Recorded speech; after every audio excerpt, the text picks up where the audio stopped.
Then Dr. Walensky will give an update on the state of the pandemic, and Dr. Fauci will discuss the latest science. We'll leave some time for Q&A at the end.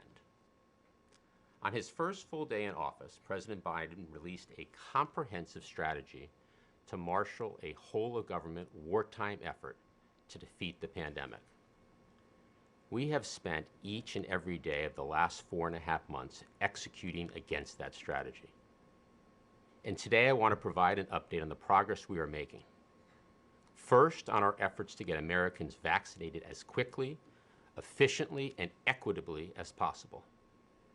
And second, on our efforts to help combat the pandemic globally. Here at home, we have built a best-in-class vaccination program. Already 63% of adult Americans have received at least one shot, and 52% of adult Americans are fully vaccinated. Already 12 states have 70% of adults with at least one shot. That's an important milestone. And 28 states and the District of Columbia have fully vaccinated 50% or more of their adult population. As a result, in communities and states across the country, the pandemic is in retreat. Since the president took office on January 20th, cases are down over 90%, and deaths are down over 85%. Our successful vaccination program isn't just saving tens of thousands of lives, it's letting tens of millions of Americans get back to living their lives. It's fair to say that we're far ahead of where anyone thought we would be in our fight against the virus. And importantly, we have secured enough vaccine supply for all Americans. This is a direct result of the president taking aggressive action, including through the use of the Defense Production Act, the DPA, to mobilize the full force of U.S. vaccine manufacturing and production. Because of those actions and the success of U.S. vaccine manufacturers, we are confident in our supply of our authorized vaccines. As a result, we're removing the DPA priority ratings for AstraZeneca, Novavax, and Sanofi. While the manufacturers will continue to make these three vaccines, this action will allow U.S.-based companies that supply these vaccine manufacturers to make their own decisions on which orders to fulfill first. For all the progress we've made as a country, as the president reiterated yesterday afternoon, we have millions of Americans still in need of protection, and communities at risk because of low vaccination rates. Here's the bottom line. The bottom line is that if you are unvaccinated, you are still at risk of getting seriously ill or spreading the disease to others. To help get as many people vaccinated as we can by July 4th, we're kicking off a month of action, mobilizing an all-of-America effort, including new commitments from child care providers across the country to provide free, drop-in child care to allow parents to get vaccinated. Extended hours at local pharmacies for vaccinations, including many pharmacies that will be open 24 hours every Friday, starting next week.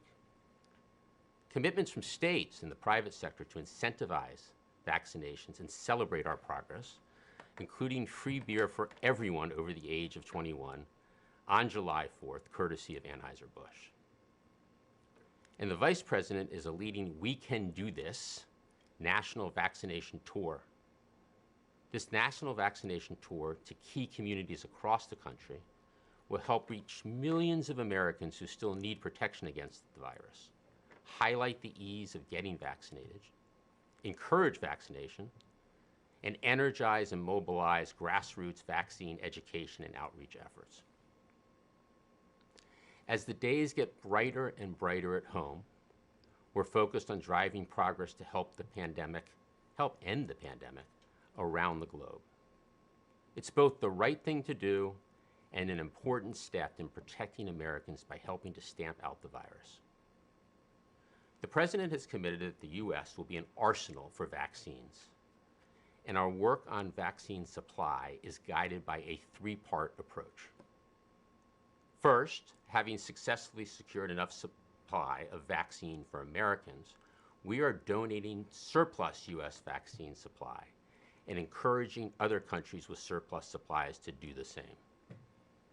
In March, the U.S. shared over 4 million doses of our AstraZeneca vaccine supply with Canada and Mexico.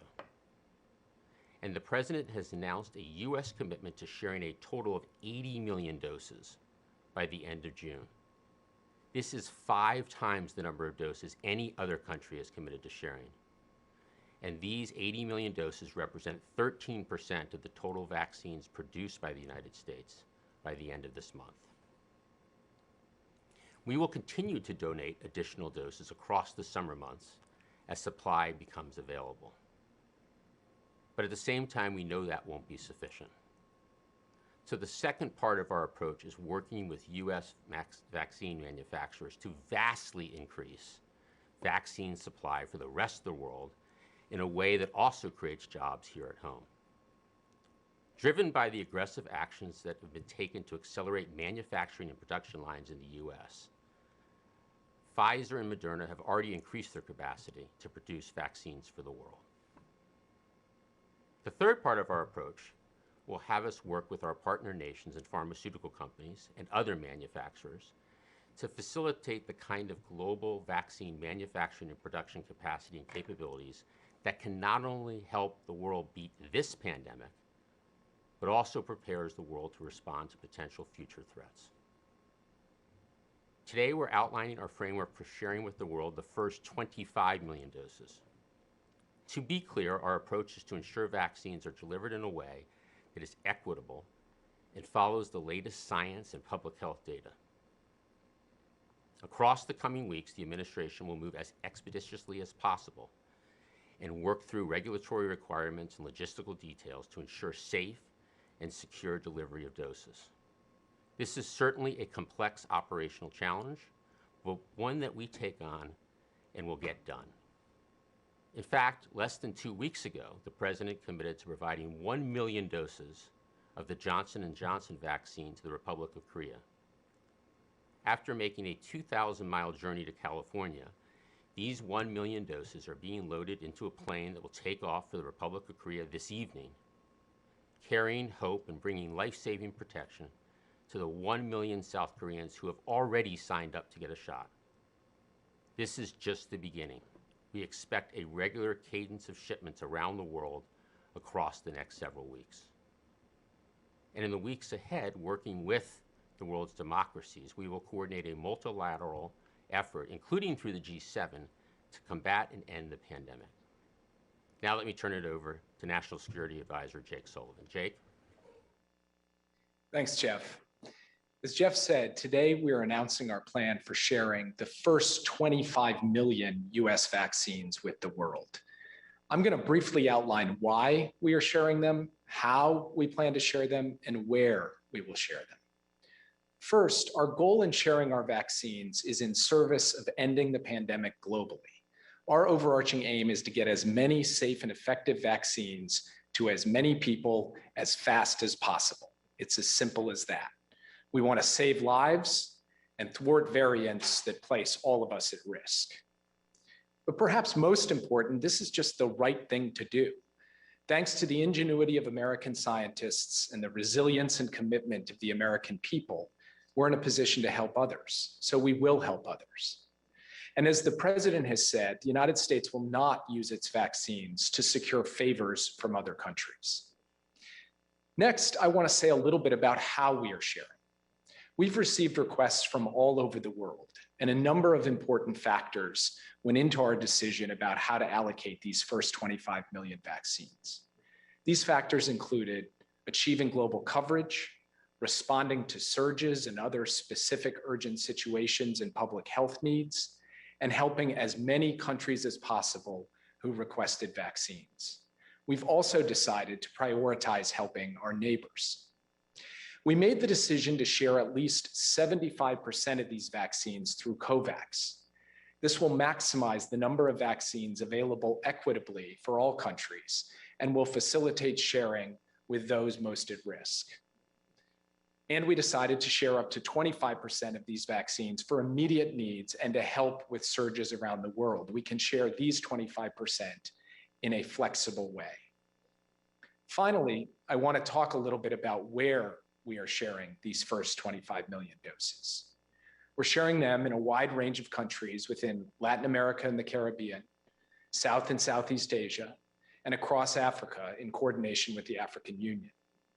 This includes prioritizing our neighbors here in our hemisphere, including countries like Guatemala and Colombia, Peru and Ecuador, and many others.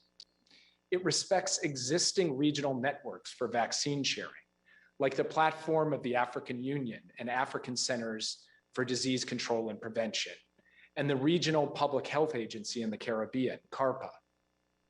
These networks will help decide where to allocate needed doses in regions with low vaccination rates and to those most at risk, including healthcare workers who haven't yet gotten their shots.